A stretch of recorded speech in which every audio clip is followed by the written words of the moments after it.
So today I'm here at the Black Barrel Tavern with my buddy Corvo to talk to you about alchemy. And if you think this place looks like a drug den, well, it kind of is. I mean, it's alchemy. What do you think alchemy is? Drugs.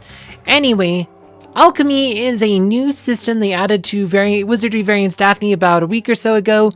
With the alchemy system, those Relics of the Abyss, you can now actually find more of them and actually use them and bring them to Corvo here at the tavern, and he will make something called a Relicbrew, which will pretty much, he'll take you to this back room where all your party members drink a bunch of forbidden coffee and then get high as a kite, and then they'll have like new hidden powers unlocked.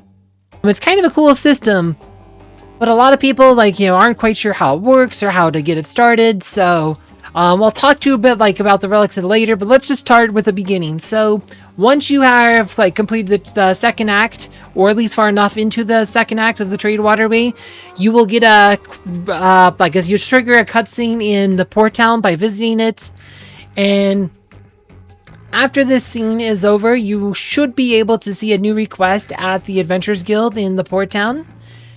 If you take this request, it'll tell you to go to the black market, and eventually you should run into Corvo by just searching it. I've heard he's not always the same place. I can't confirm that, but you just want to kind of search the black market area till you find Corvo. And once you've completed that quest, he will actually give you a second quest, and then if you complete that, he'll eventually take you to this tavern here and unlock the relic system. You can start drinking Relicbrews as long as you have relics. You got to get your first relic as part of the quest, so you will at least have one relic to start the process. And there's also another thing. He also says you will be able to get a relic exchange if you get enough slide coins. Slide coins are something else that can drop off relic mobs. So a lot of times you don't get an actual relic, you'll just get slide coins. It says right here that it's coming soon. I don't know if that means it's not implemented yet, or if I simply haven't got enough slide coins to actually unlock it. Either way, I'll eventually know more about that soon, but nobody seems to know anything about this yet, or an ETA, or if it just triggered. Nobody knows, so I guess we'll learn in the near future.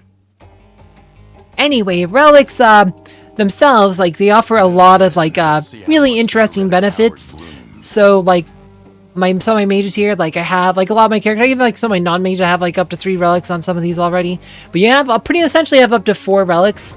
If you go look at the UI here, you pretty much see 4 spots up here on the right side. It's pretty much here. Once you get past the 4th one, you'll start getting bad effects. If you put a 5th relic on someone, their fortitude will immediately drop to 50, and they have a chance of being confused at the start of every turn in battle. So generally you just want to stick with 4. Another thing you might notice is that 2 of these relics here, see how the font is different? It's in red, it's highlighted instead of just black and white, and that is because relics have alignment. If you know what alignment is, it's actually technically in the game it's called personality, but a lot of us call it alignment because it's good, neutral, evil, because that's what it was called in a lot of Wizardry games. They had alignment. It's called personality here, but Kathrine is neutral, Lily's neutral, Asha's good, Mary Ann's good, Memento Core is neutral, Alice is evil, so you have different alignments. So that highlighted one shows that those relics match your character's alignment. So you Katarina be neutral. These 2 relics, this is a neutral relic, see it says right here, see neutral, and this one says neutral, and then this one is good aligned.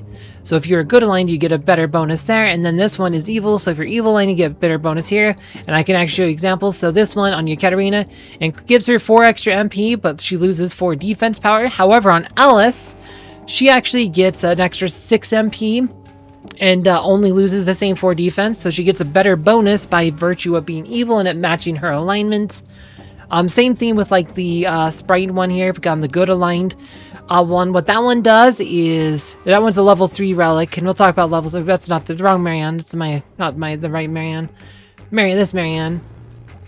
So she's good aligned, and so again, so it matches her, so you can see it's highlighted, but because it's a level 3 relic, she's pretty much getting plus 8 magic power from that, just for and minus 6 defense, whereas said Osh 2, but the rest of my characters are getting minus 6 plus 6, so you're getting, get a bit better bonus by being good aligned.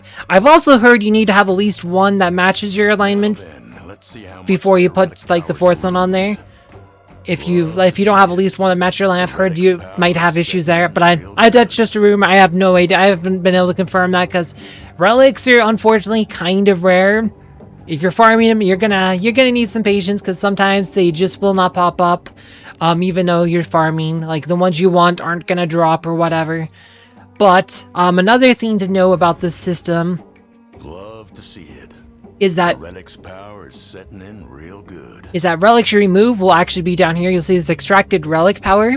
You might notice they all have the experience. You see this? The experience I gained on my main character, he still has it. If I ever got another sprite relic and decided to put on him, again, he would actually get it and he would maintain all the experience he earned plus the new experience he added here. So just by removing it doesn't mean it's like permanently gone. You're not deleting it. It's actually still here and you can actually still add EXP to these relics. Like you decide, especially for like the main character where you might want to change it up depending on what class you are. You actually have a way, technically, so long as you have a relic of that type, to resurrect that skill. You can swap out one of these other skills and put that one back on there.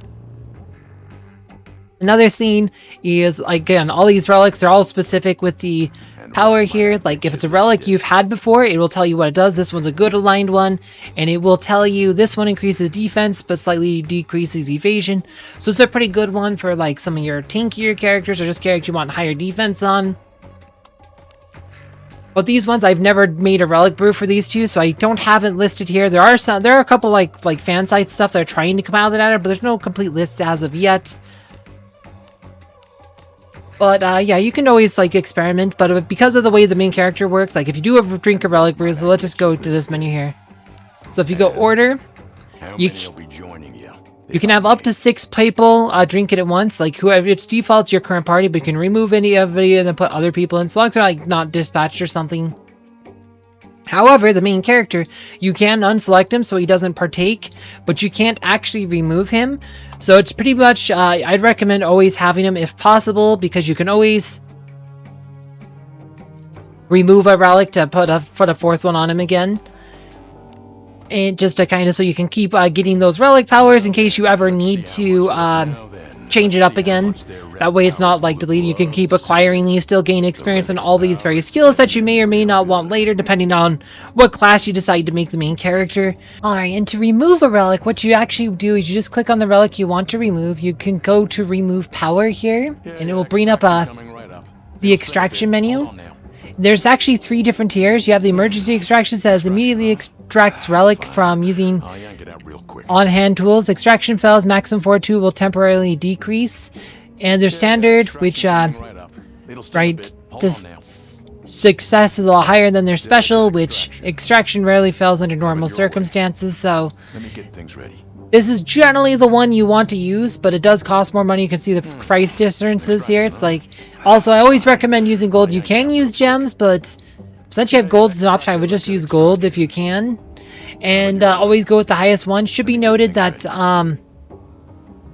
the gold prices do increase as the tier increases of the relic. So this is a level 2 relic, so it's like 10,000 gold. Whereas if we have a level 1 relic, I think it's a bit cheaper. Yes, it's only 4,000 at level 1. The gem costs stay the same though, so I think that might be why the gem costs, look at this, 20,000. But the gem costs always stay the same, so there might be a point where using gems is cheaper than gold. As far as I know, I've heard the max level of these. I'm not sure if we know. I know they go to at least 5. But yeah, I always use this one. There is a chance that it will fail though. When you fail, well, Memento Core doesn't have fortitude, so it's not an issue for him. But if another character it fails, like Alice had a failure. That's why her fortitude says 95 now. She only has a maximum of 95 fortitude right now, and that's because we had a failure. My understanding, yeah, maximum fortitude temporarily reduced due to a relic power extraction. My understanding is it only lasts about 2 weeks, so she should be back up to normal in about a week or so, because it's been about a week. And then Asha, hers has only dropped 1. Anything wrong? This was said hers was actually a success, but it wasn't. It was like a success with complications. So it was a -142, but difference between 99 and 100 is not that big of a deal. Another thing to know is that relics have different EXP levels. So if we go back here, so this is a 2-star relic. What it said, and this one's a 3-star relic. So 2-star relics They start with 200 experience. 3-star relics start at 400 experience.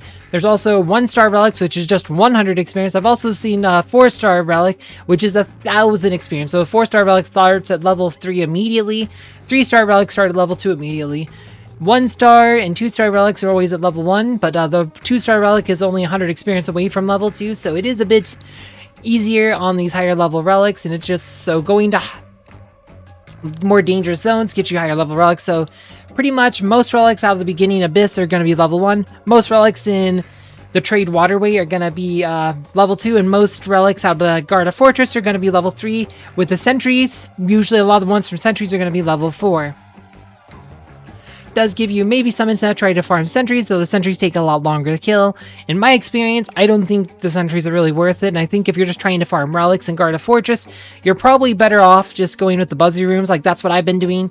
All the mage relics, like, you can get, there's like 2 different MP relics and like 2 different magic up relics you can get in zone 6 of Garda Fortress. And there's just there's a buzzer room. You can just trip all those buzzers, fight all those enemies, and that's where I've been trying to farm relics for mages. There's also a camping spot on that floor, so it's pretty good. If you want more like other types of relics, like there's also another buzzer room in the 8th zone. Some of the attack up relics you can get there, like the Chimera one and the Flying Swords, those both drop attack up relics, and you can get those in zone 8. Actually, you can get Chimeras in zone 6 too. So there's definitely lots of options there, but I'd say those are best. And if you want SP up relics, all the SP up relic mobs are in the trade waterway. So if you want SP up specifically, I'd recommend just farming in the trade waterway lounge. All the known SP relics drop in trade waterway right now, so there aren't any. I don't think there's any way to get a 3-star one. They're all going to be like 2 stars, so we'll take a bit longer to give that SP up, but they aren't too bad. I do actually have an SP up relic on some of these characters here. Like, I think for Kathrine still has one, which is Kathrine Memento Core. What is it? It's the Lizard Man one. This one here, this is SP, reduces Earth type, but it was like plus, I think it's like plus 4 SP, and it's only at level 1, so this one's pretty good. That's a pretty good relic there. Great Waterway. I've heard that the Pirate Berserkers and I think the Sawagan Archers also drops SP up relics, so if you want SP up specifically, Trade Waterway's your place. Just go to the lounge, kill everything. Anyway, not too much more to say on this. If you notice, I've been working on some mages, but if you're interested in why I might have a elf mag here, I did do a video about like the best non-legendary mages to develop, and you can find that one down below. As always, thank you for watching.